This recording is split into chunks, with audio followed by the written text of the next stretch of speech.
నమస్తే పిల్లలు. హాయ్, బాగున్నారా? మనం ఈరోజు 10వ పాఠాన్ని చెప్పుకోబోయే ముందు కొన్ని ముచ్చట్లు. మీ అందరికీ ఏ స్వీట్స్ అంటే ఇష్టం? ఓకే, నీకు ఏ స్వీట్ అంటే ఇష్టం? గులాబ్ జామ్. ఓకే, కృష్ణ, నీకే స్వీట్ అంటే ఇష్టం? కలాకండ్. Very good. ఓకే, అయితే అక్షర, ఇంకా స్పందన, సుష్మిత, మీకు ఏ రకాల డ్రెస్సెస్ వేసుకోవడం అంటే ఇష్టం? మీరు 7th క్లాస్ పిల్లలు కదా, ఎలాంటి టైప్ ఆఫ్ అంటే ఇప్పుడు jeans, modern type of dresses ఇష్టమా? ఓకే, సుష్మిత, నీకు జీన్స్ అంటే ఎక్కువ అవే ఇష్టపడతావు కదా, ఎప్పుడు అవే వేసుకుంటుంటావు. ఓకే, అక్షర, నీకు Punjabi dresses. Very good, Punjabi dresses అంటే ఇష్టం అంట. స్పందన, నీకు ఓకే పరికి నీళ్ళు, పట్టు లంగాలు అంటే ట్రెడిషనల్ ఇష్టం. చూడండి, ఒక్కొక్కరికి ఒక్కొక్క ఇష్టాలు ఉన్నాయి కదా. అంటే కొందరికి మోడర్న్ టైప్ ఆఫ్ డ్రెస్సెస్ అంటే ఇష్టం, కొందరికి పురాతనమైన ట్రెడిషనల్ అట్లా. ఒక్కొక్కరికి ఒక్కొక్క బట్టల విషయంలో కావచ్చు, తిండి భోజన విషయంలో కావచ్చు, ఒక్కొక్కరికి ఒక్కొక్క ఇష్టాలు ఉన్నాయి కదా. స్వీట్స్ ఏ రకమైన ఇష్టం, రకరకాల ఒక్కొక్కరికి ఒక్కొక్క ఇష్టం ఉంటుంది మనిషికి కదా.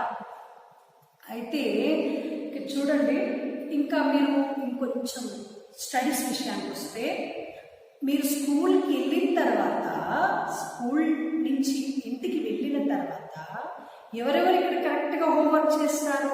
అంటే టీచర్స్ ఇచ్చిన హోంవర్క్స్ అన్ని వెంటనే కంప్లీట్ చేసుకోవాలి. అప్డేట్ అయిన తర్వాతనే వాళ్ళు ఆటలు ఏదైనా విషయం చేస్తారు. అంతేగాని ఎక్కడ పడేసి ముందు ఆటలు, భోజనం, ఇంక టీవీ చూడడం ఇది కాదు.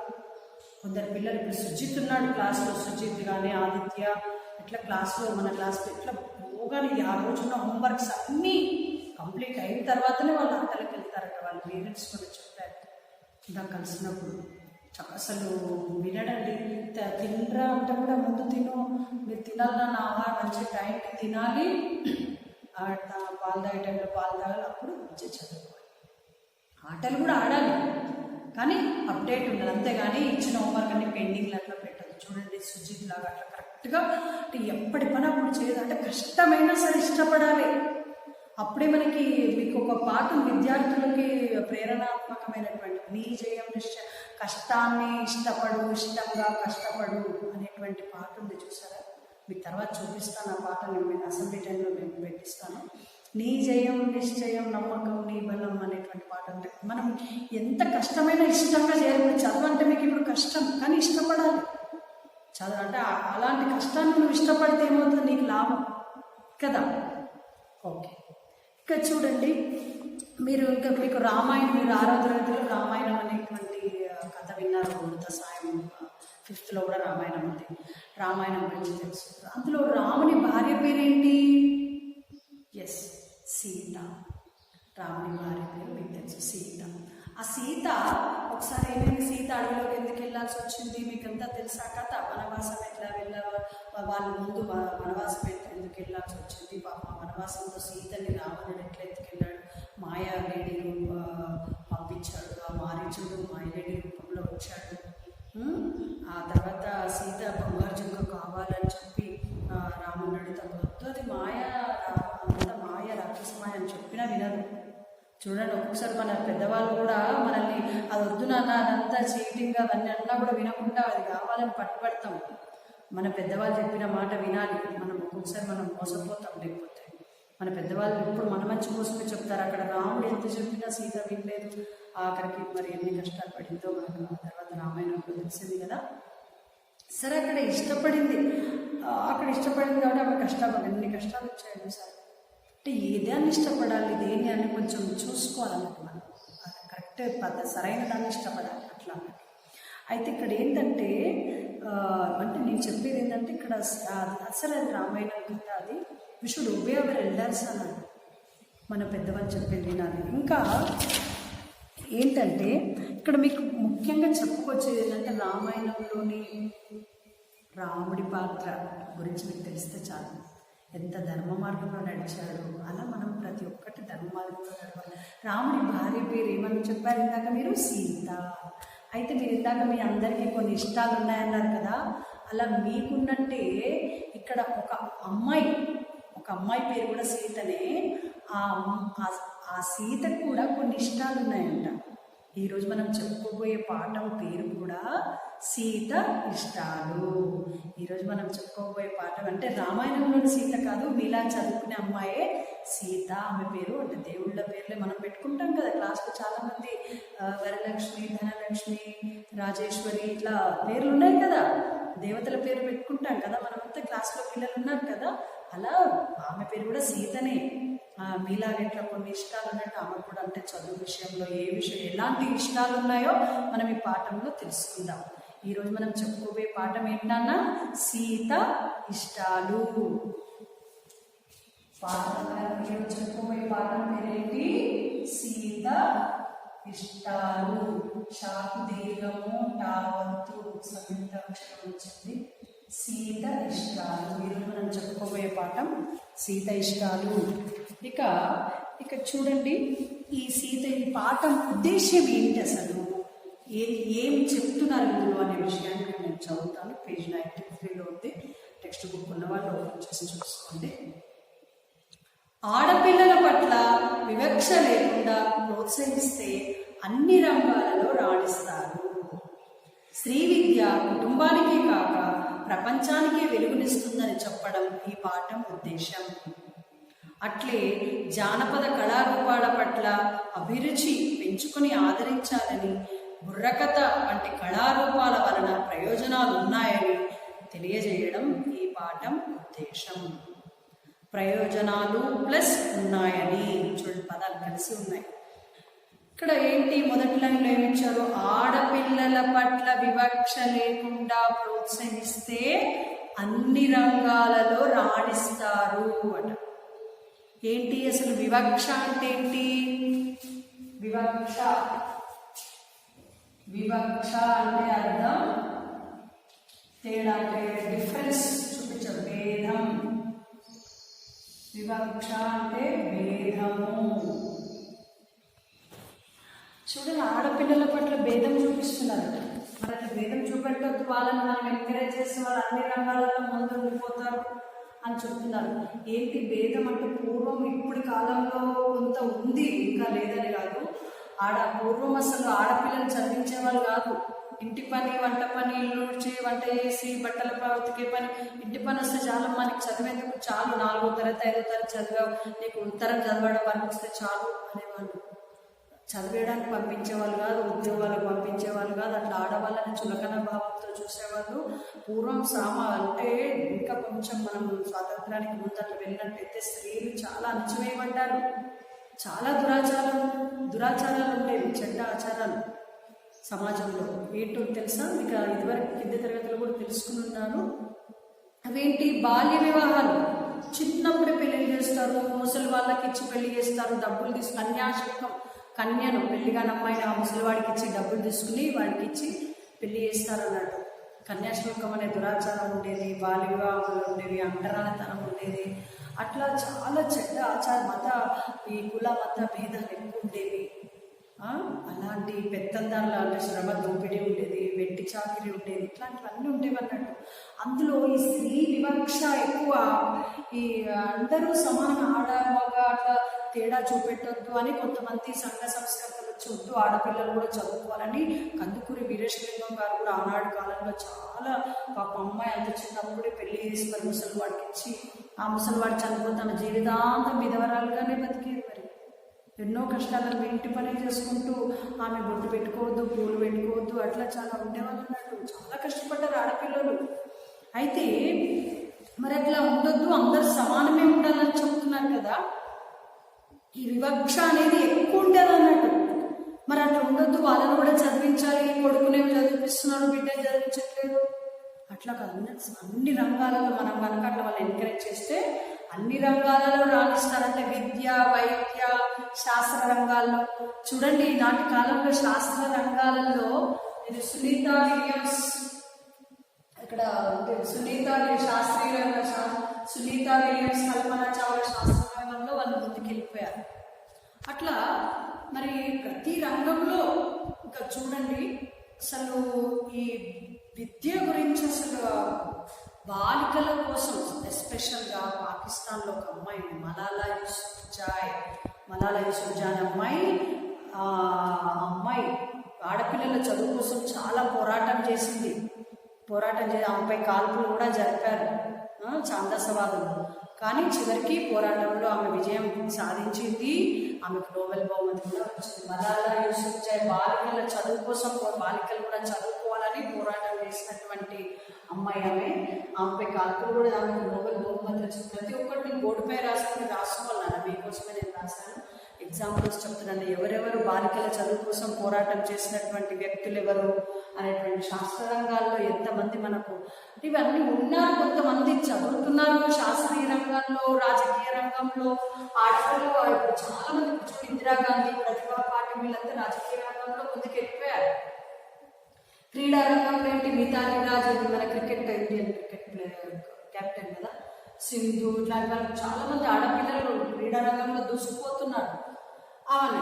అయితే ఇక్కడ చూడండి, మరి కొంతమంది ఉన్నారు కానీ ఇంకా మారుమూలలు ఎందుకు చెప్పుకుంటున్నాము? బాగానే వెళ్తున్నారు కదా అన్ని రంగాల్లో స్త్రీలు. నేటి కాలంలో ప్రాబ్లం ఉందా? లేదు.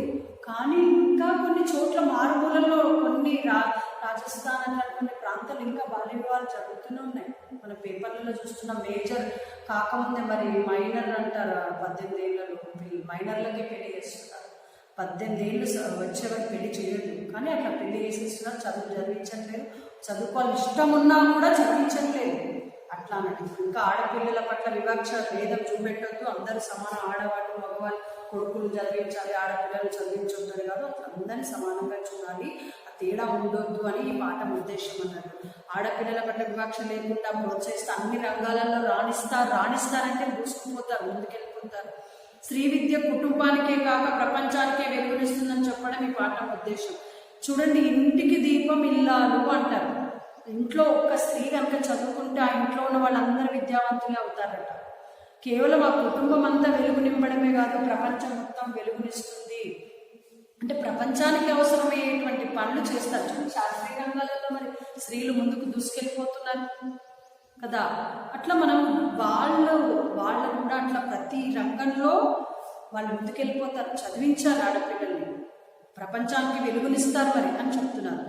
జానపద కళారూపాల పట్ల అభిరుచి పెంచుకొని ఆదరించాలని బుర్రకథ వంటి కళారూపాల వల్ల ప్రయోజనాలు ఉన్నాయని తెలియజేయడం ఈ పాఠం ఉద్దేశం.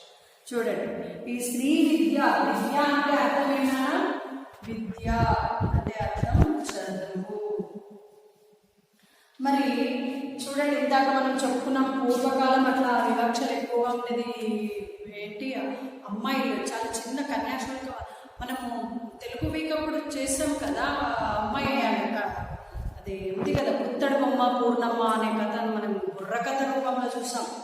ఆ బుర్రకథలో ఆ ప్రదర్శనలు, అలాంటి ప్రదర్శనల ద్వారా సమాజంలో ఉన్నటువంటి దురాచారాలన్నింటినీ ఆ ప్రదర్శనల ద్వారా చూపెట్టేవాళ్ళు జానపదులు. జనపదం అంటే పల్లె, జానపదులు అంటే పల్లెలో నివసించేవాళ్ళు. ఈ జానపద ప్రదర్శనలు ఏవి పల్లెల్లో వాళ్ళు ఏమేమి కాలక్షేపము ఏమేమి ప్రదర్శనలు చేస్తారు మనం 5వ తరగతిలోనూ దొరకమలాంటి కాకుండా నేర్చుకున్నాం. చూడండి, జానపద కళలు హరికథ, బుర్రకథ, ఒగ్గు కథ, కోలాటాలు, వీధి నాటకాలు, తోలుబొమ్మలాటలు ఇవన్నీ కూడా మనకు జానపద ప్రదర్శనలు అంటారు. అయితే మనం ఈ బుర్రకథ ప్రదర్శనలో అందులో కన్యాశుల్కం గురించి చెప్పుకున్నాం కదా. పుత్తడి బొమ్మ పూర్ణమ్మ పాపం ఆయన కన్య కోసం డబ్బులు ముసలివాడికి ఇచ్చి పెళ్లి చేస్తాడు. చిన్న అమ్మాయిని డబ్బులు తీసుకుని ఆ ముసలివాడిని ఇస్తే పాపం ఆఖరికి ఆ అమ్మాయి ఏమైపోయింది, పూర్ణమ్మ పొలంలో పడి చనిపోయింది కదా, బలైపోయింది. నేను ముసలివాడితో ఏం సంసారం చేయాలని చెప్పి జీవితాంతం మళ్ళీ వాడు ఎప్పుడైనా చనిపోద్దని విధవరాలు జీవితం బతకాల్సి వస్తుందని చెప్పి పొలంలో పడి చనిపోయింది. అట్లా ఆత్మాహుతి చేసుకుంటుంది, మరి బలైపోయింది. అలా సమాజంలో దురాచారాలు ఉండే ఆ నాటకాలు అవన్నీ ఉండొద్దు అని చెప్పి ప్రజల్లో ఆలోచన తెప్పించే విధంగా ఈ బుర్రకథ ప్రదర్శనలు చేశారన్నట్టు. ఈ బుర్రకథ ఇట్లాంటి ప్రదర్శనల ద్వారా ప్రజల లోపల చైతన్యం వచ్చేది. అయితే ఇప్పుడు మనం బుర్రకథ జానపద ప్రదర్శనల్లో ఇది చాలా గొప్పది, చాలా అద్భుతంగా హావభావాలు ప్రదర్శిస్తూ చేస్తారు. ఈ బుర్రకథలో ముఖ్యంగా ప్రధానంగా 3 వ్యక్తులు ఉంటారు. ఆ 3 మా దర్జలో అంటే ప్రధానంగా కథ చెప్పేవాడు కథకుడు అంటారు.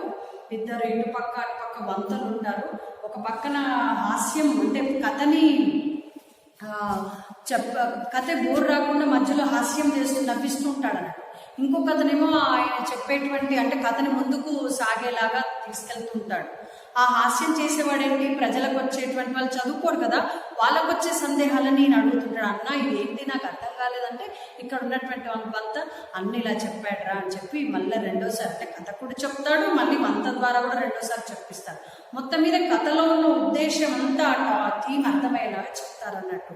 అసలు ఈ బుర్రకథ ఎట్లా మొదలైంది? జానపద ప్రదర్శనల్లో ఈ బుర్రకథ అనేటువంటిది చాలా ప్రముఖంగా బాగా పాపులర్ అయిపోయింది అన్నట్టు. మొత్తం ఈ బుర్రకథ ప్రదర్శనలలో ఇలాంటి ప్రజల్లో చైతన్యాన్ని తెప్పిస్తున్నాయని చెప్పుకుంటున్నాం. ఈ రోజు మనం చెప్పుకోబోయే పాఠం కూడా బుర్రకథ ప్రక్రియలో ఉంది. ఈ పాఠం ఏ ప్రక్రియలో ఉందో తెలుసా? మనం చెప్పుకోబోయే పాఠము ప్రక్రియ.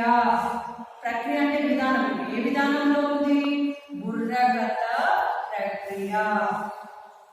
బుర్రకథ ప్రక్రియ ఎట్లా అంటే వాళ్ళు తంబుర పట్టుకుని చెప్తారు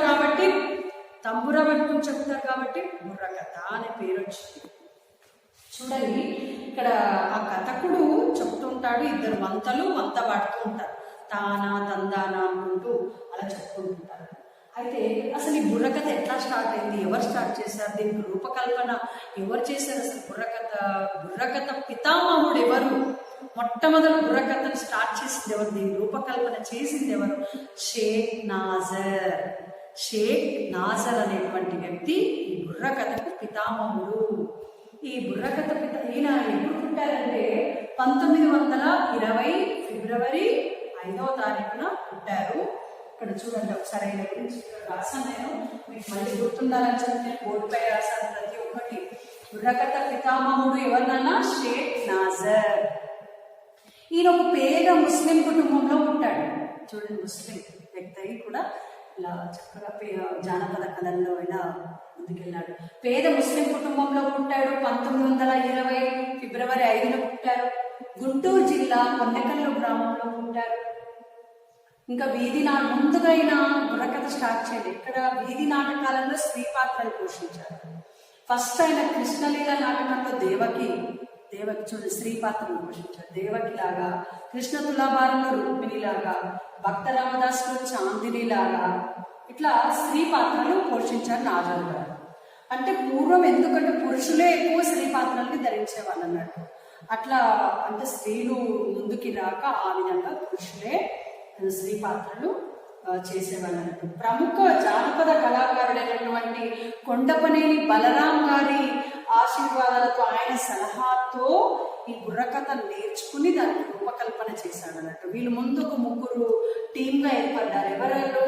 వేపూరి రామకోటి గారు, ముక్కామల పురుషోత్తం గారు, నాసర్ గారు. ఈ ముగ్గురు కలిసి ఒక్క టీంగా ఏర్పడి హాస్యాన్ని జోడిస్తూ హావభావాలు ప్రదర్శిస్తూ వాళ్ళు బుర్రకథను చేయడం, ఇలా చెప్తే బాగుంటుంది, ఇలా ఉంటే బాగుంటుందని వాళ్ళు రూపకల్పన చేసుకున్నారండి. ముగ్గురు ఒక టీంగా ఏర్పడి ఈయన సలహాతో, ఎవరు ఈయన ఉన్నారు కదా కొండపనేని బలరాం గారి సలహాతోటి బుర్రకథకి రూపకల్పన చేశారు. ఈ విధంగా మెరుగులు దిద్దారన్నట్టు. బుర్రకథ ఇట్లుండాలి. బుర్రకథకు మెరుగులు దిద్ది హావభావాలు ప్రదర్శిస్తూ చక్కని రూపకల్పన చేశారు. ఓకేనా? ఇక్కడ ఇంకా ఆయన 1986 ఎవరికి? షేక్ నాజర్ గారికి పద్మశ్రీ అవార్డు వచ్చింది. సినిమాల్లో బుర్రకథ ప్రదర్శనలు, ఇంకా సినిమాలలో బుర్రకథ ప్రదర్శనలు కూడా ఈయన చేశాడు. ఈయననే యాక్ట్ చేశాడు ఆ సినిమాల్లో.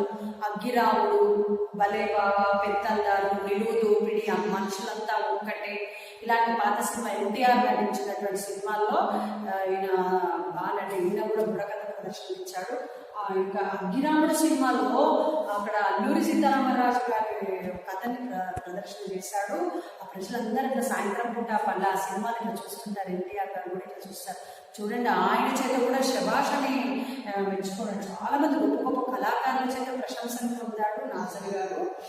ఈయన అల్లూరి గారు ఎట్లా భావాలు ప్రజలు అలా గంభీరంగా ఆ యొక్క ఎవరికి బ్రిటిష్ వాళ్ళకి ఎదురు తిరిగి ఎలా చెప్పాడు, ఒరే సిస్టమ్ కట్టాలరా, నారు కోసవా, నీరు గంభీరంగా చెప్పటం అంటే గంభీరంగా చెప్పాల్సి వచ్చాడు. గంభీరంగా చెప్పడం, కళ్ళు పెద్దలు చేస్తూ ఆ వినేవాళ్ళని అంతా ముడికెత్తేటట్టుగా బుర్రకథలు చెప్పడం, అట్లా మైండ్ కూడా అట్లా గోల్ వాయిస్ చెప్తుండడం కూడా చాలా బాగుంటుంది. బుర్రకథ చెప్తుంటే అట్లా ప్రజలంతా బాగా అర్థమయ్యేది. ఆ కథ అంతా ప్రజల లోపల అంటే సమాజంలో ఉన్న దురాచారాలన్నింటినీ చూపి మనం ఇట్లా ఉండదు ప్రజల లోపల మార్పు తెప్పించేలాగా ఆయన చేశాడు. ఒక్కోసారి కొన్ని బ్రిటిష్ వాళ్ళకి వ్యతిరేకంగా అలా చేశారు కాబట్టి ఆయన జైలు కూడా పెట్టారు. ఈ యొక్క అభిరాముల్లో ఈయన అల్లూరి సీతారామరాజు చేశాడు కదా, అలాంటి ప్రదర్శనలు అన్ని ఇచ్చి ప్రజల్ని రెచ్చగొడుతున్నాడు. ప్రజల లోపల మార్పు వస్తుంది, మన మీద తిరుగుబాటు చేస్తారని చెప్పి జైలు కూడా వెళ్ళాడు. ఇంకా నిలువు దోపిడీ అనే సినిమాలో కూడా ఆ ఊరి ఆనాటి కాలంలో ఊరి సర్పంచులకు అంటారు, పంచాయతీ ప్రెసిడెంట్ గా ఆ ఊరు వాళ్ళందరినీ ఎట్లా నిలువు దోపిడీ చేస్తున్నారు అనే విషయం మీద కూడా బుర్రకథ ప్రదర్శన ఇచ్చారు. అంటే ప్రజల లోపల ఇట్లా ఉండొద్దు, మనం తిరుగుబాటు చేయాలి, మనం ఎందుకంటే వాళ్ళు అలా దోచుకుంటుంటే ఉండాలనేటువంటి ప్రజల లోపల ఆలోచన బీజం వేసిన వాడు. అలా వాళ్ళు దోచుకుంటుంటే మనం అట్లా అమాయకంగా ఉండొద్దు, మనం కూడా నేర్చుకోవాలి, వాళ్ళని ఎదుర్కొనాలి అనేటువంటిది బుర్రకథలో అట్లా చూపించేవాడు. ఇంకా ఈయన అలా పాత సినిమాలు ఆయన చాలా మంది డైరెక్టర్లు అన్నారు, నీ గలం నీ గుర్తు బాగుంది, నువ్వు సినిమాల్లో కూడా నువ్వు బాగా డబ్బులు సంపాదించమంటే లేదు. ఆయన చివరి మొదటి నుంచి చివరి దాకా ఈ జానపదమే నా పదం అని అన్నాడు. కానీ పేదరికంలో ఉన్నప్పటికీ కూడా ఆయన మొత్తం బుర్రకథలు చెప్పుకుంటూనే జీవించాడు. ఆ కళకే అలా నేర్పించడం మొదలుపెట్టాడు. బుర్రకథ చెప్పిన జీవితం అంతా ఒక బుర్రకథ కళకే అంకితమైపోయినటువంటి వ్యక్తి షేక్ నాజర్. చూడండి, ఇంకా ఈయనకి ఎలాంటి అవార్డు వచ్చిందంటే మన భారత పోస్టల్ స్టాంప్ వాళ్ళు కూడా ఈయన చిత్రాన్ని వేశారు, ఇలా గౌరవించారు. ఇంకా 1986లో పద్మశ్రీ అవార్డు వచ్చింది. చూడండి, ఈయన పోస్టల్ స్టాంప్ ఈయనది వచ్చింది. షేక్ నాజర్ గారి యొక్క చిత్రాన్ని పోస్టల్ స్టాంప్ వారు ముద్రించారు. ఇంకా పురంజేశ్వర గారి చిత్రం అంటే కవులు గొప్ప అందరి గాంధీజీ కూడా ఎవరికి బట్టి వాళ్ళు లేరు, దేశం కోసం ఏమైనా సేవ చేస్తున్నటువంటి వాళ్ళు గొప్ప పురుషుల చిత్రాలని ఆ స్టాంప్ పై వేస్తారన్నారు. ఇలాగే షేక్ నాజర్ గారి యొక్క ఆయన చిత్రాన్ని కూడా స్టాంప్ పై వేయడం జరిగింది. ఇక్కడ చూడండి, ఇంకా ఈయన 1986లో పద్మశ్రీ అవార్డు వచ్చింది. ఏ అవార్డు? పద్మశ్రీ అవార్డు. 1997లో ఫిబ్రవరిలో మరణించారు. ఈయన ఎప్పుడు మరణించారు? 1997 ఫిబ్రవరి మాసంలో ఈయన మరణించారు. ఇంకా మనం ఈయన అంటే షేక్ నాజర్ బుర్రకథ పితామహుడి గురించి, ఈయన జీవిత చరిత్ర గురించి చాలా బాగా తెలుసుకోవాలనుకుంటే మీరు తెలుసుకోవచ్చు. షేక్ నాజర్ గారు మరి ఎట్లాంటి పేద ముస్లిం కుటుంబంలో పుట్టి ఇలాంటి జానపద కళలకి అంకితమైపోయినటువంటి వ్యక్తి. చూడండి, పాఠ్యభాగ వివరాలు ఒకసారి చూద్దాము. ఈ పాఠం బుర్రకథ ప్రక్రియకు చెందినది. జానపద కళారూపాల్లో బుర్రకథ ఒకటి. ఇందులో ఒక కథకుడు, ఇద్దరు వంత పాడే వాళ్ళు ఉంటారు. వచన గేయ రూపంలో కథను చెబుతూ అభినయిస్తూ ప్రేక్షకులను రంజింపజేస్తారు. రంజింపజేయుట అంటే ఏంటి? ఆనందింపజేయుట. రంజింపజేయుట అంటే అర్థమేంటా? ఆనందింపజేయుట. ఆనందింపజేయుట. ఈ కళల ద్వారా రంజింపజేస్తారు. అర్థాలను కాదు, ప్రతి ఒక్కటి బోర్డు మీద రాస్తాం, ప్రతి ఒక్కటి నేను రన్నింగ్ నోట్స్ రాయాలి. ఇంకా ఇవన్నీ బుర్రకథలు చూడండి, ఇంకా మనం చెప్పుకున్నాము రకరకాల కొన్ని. ఈ మధ్య నేను ఒక బుర్రకథ చూసాను. ప్రభుత్వం వాళ్ళు ఏ ప్రణాళికలు చేస్తున్నారో ఆ విషయాలు కూడా ఈ బుర్రకథ ప్రదర్శన ద్వారా చూపిస్తారు. ఇందాక ఏమనుకున్నాం, పూర్వ దురాచారాలు ఏమనుకున్నాయి అవన్నీ చూపిస్తారు. ప్రతి ఒక్కరు ప్రజల లోపల మార్పు తెప్పించాలనేటువంటి ఉద్దేశంతో వాళ్ళు ప్రదర్శిస్తుంటారు. మొత్తం మీద ప్రజల లోపల ఇలా ఉన్న మార్పు తెప్పించే విధంగానే ప్రదర్శిస్తారు. ఇక్కడ నేను మధ్య ఒకటి ప్రణాళిక స్త్రీ యొక్క అంటే స్త్రీ అభ్యుదయం కోసం ఎన్నో ప్రణాళికలు ఉన్నాయి కదా. పల్లెటూరు వాళ్ళు ఏంటి, గర్భిణీ స్త్రీలు ఉంటారు, వాళ్ళు అలాగే పాపం పొద్దున్న లేచి వాళ్ళు పనికి వెళ్తూ ఉంటారు. ఏదో పచ్చడో కారమో వేసుకుని తింటూ కనీసం హాస్పిటల్ చెకప్ కూడా చేసుకోరు. వాళ్ళు అసలు ఏంటి బలమైన ఆహారం తీసుకోరు. అట్లాంటి వాళ్ళ కోసము ఒక బుర్రకథ ప్రదర్శన ఏర్పాటు చేస్తారు. అందులో ఏం చెప్పారంటే స్త్రీల కోసం ముఖ్యంగా స్త్రీ శిశు సంక్షేమ పథకం దాని మీద ఒక బుర్రకథను పెట్టారు. శ్రీ శిశు సంక్షేమ పథకం. శ్రీ శిశు సంక్షేమ పథకం. దీని టాపిక్ మీద బుర్రకథ చెప్పారు. ఎంత బాగా చెప్పారంటే అందులో ఎన్నో విషయాలు పల్లె వాసులు పాపం చదువుకోరు కదా. అంటే ఆ స్త్రీలు వాళ్ళ గర్భిణీగా ఉన్నటువంటి ప్రెగ్నెంట్ లేడీస్ ఎలాంటి బలమైన ఆహారం తీసుకోవాలి అందులో చెప్పారు. మీరు చెకప్కి వెళ్ళాలి 15 రోజులు, గవర్నమెంట్ హాస్పిటల్ అన్ని ఫ్రీ ఫెసిలిటీస్ గవర్నమెంట్ కల్పిస్తుంది కదా. వెళ్ళాలి, చెకప్ చేసుకోవాలి, బలమైన మందులు తెచ్చుకోవాలి. చూడండి ఈ మధ్య అంగన్వాడీ ద్వారా వాళ్ళు బలమైన ఆహారం కూడా సమకూరుస్తున్నారు. గుడ్లు ఇవన్నీ కూడా ఇస్తున్నారట. చక్కగా వాళ్ళు తెచ్చుకోవాలి, మరి తీసుకోవాలి, అలా ఉండాలని చెప్పారు. అంటే ఇందులో ఉంటుంది అన్నట్టు. డెలివరీ తర్వాత వాళ్ళకి డబ్బులు కూడా ఇస్తారట. 10,000 మొత్తం అని అట్లా ఇస్తున్నారు ఆ బిడ్డ పుట్టిన తర్వాత. ఇంకా ఆ తర్వాత కిట్ అట, కేసీఆర్ కిట్ అని అంటున్నారు.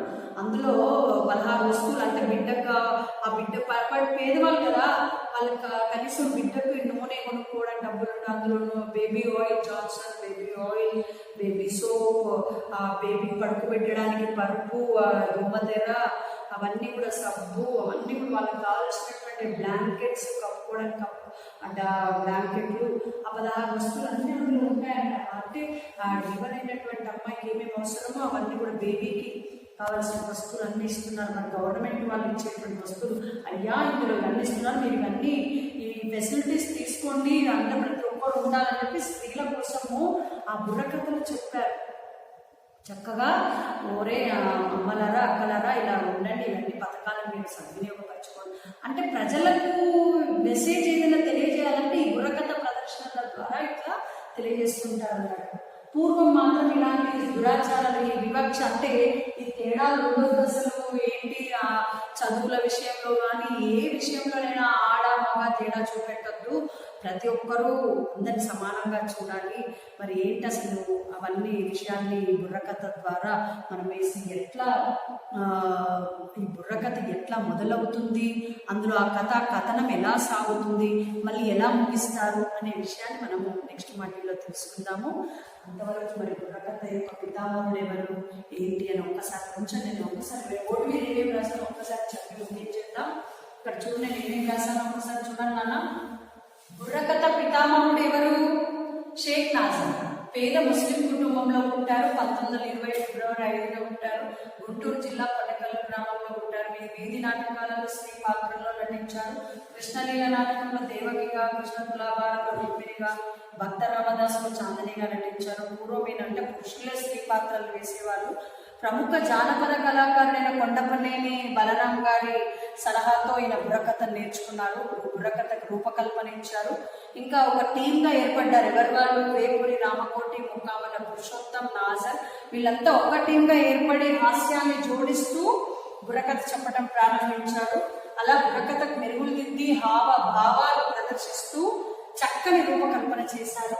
ఇంకా ఇక్కడ అర్థాలు ఉన్నాయనుకోండి. వివక్ష అంటే అర్థం వేదము, విద్య అంటే చదువు. ఇక్కడ ఈ పాఠం ఏ ప్రక్రియలో ఉంది? బుర్రకథ ప్రక్రియలో ఉంది.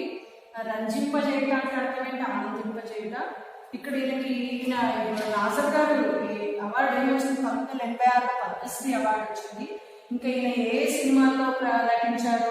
అగ్గిరాము, నిలువు దోపిడి, ఇంకా మనుషులంతా ఒకటే, మళ్ళీ సినిమాలో పెత్తందారు అనే సినిమాలో గొప్ప గొప్ప కళాకారుల ప్రశంసలు అందుకున్నాడు. భారత పోస్టల్ స్టాంపుపై ఈయన చిత్రం వచ్చింది. 1986లో పద్మశ్రీ అవార్డు. ఓకే, 1997 ఫిబ్రవరిలో ఈయన మరణించారు. ఓకే, ఇక్కడ చూడండి. ఇక్కడ మలాలా యూసుఫ్జాయ్ బాలికల విద్య కొరకు పోరాటం చేశారు. ఆమెపై కాల్పులు కూడా జరిపారు. ఆమెకి నోబెల్ బహుమతి వచ్చింది. ఇంకా ఇవన్నీ కల్పన అంటే శాస్త్ర రంగంలో ముందుకెళ్ళినటువంటి వాళ్ళు. అంటే ఆడపిల్ల కనుక చదివిస్తే కుటుంబానికే కాదు ప్రపంచానికే వెలుగునిస్తుంది అనేటువంటి ఉదాహరణ వీళ్ళే. ప్రపంచం మొత్తానికి అవసరమైనటువంటి రీసెర్చ్లో పాల్గొంటారు, అవసరమైన పనులను చేస్తారు. కాబట్టి ఆడపిల్లని మనం చదివించాలి.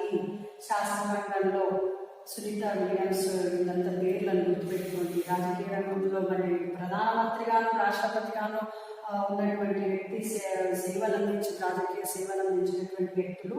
మంత్రులుగా కూడా, ముఖ్యమంత్రులుగా కూడా సేవలు అందించారు. ఇంకా క్రీడా రంగంలో ఇంకా మితాలి రాజశ్రీతో ఇట్లాంటి వాళ్ళు మన దేశానికి గొప్ప పేరు తెచ్చినటువంటి స్త్రీలు ఉన్నారు. మరి తంబూర పట్టుకొని వాయిస్తూ ఉంటే కథ చెప్తారు కాబట్టి బుర్రకథ అని పేరు వచ్చింది అని రాశాను మీకు. చూడండి, ప్రభుత్వ పథకాలపై బుర్రకథలు అంటే ఇవన్నీ ఇవే ఒక్కటే కాదు, ప్రభుత్వం ఎన్నో పథకాలు చేస్తుంది, అవన్నీ కూడా ప్రజలకి అందజేస్తారు. ఈ బుర్రకథలు బాగా వింటారు కదా చదువుకుని వాళ్ళు. అట్లా జానపద కళలే అసలు హరికథ, బుర్రకథ, ఓగు కథ, కోలాటాలు, వీధి నాటకాలు, తోలుబొమ్మలాటలు ఇవన్నీ ఉన్నాయి.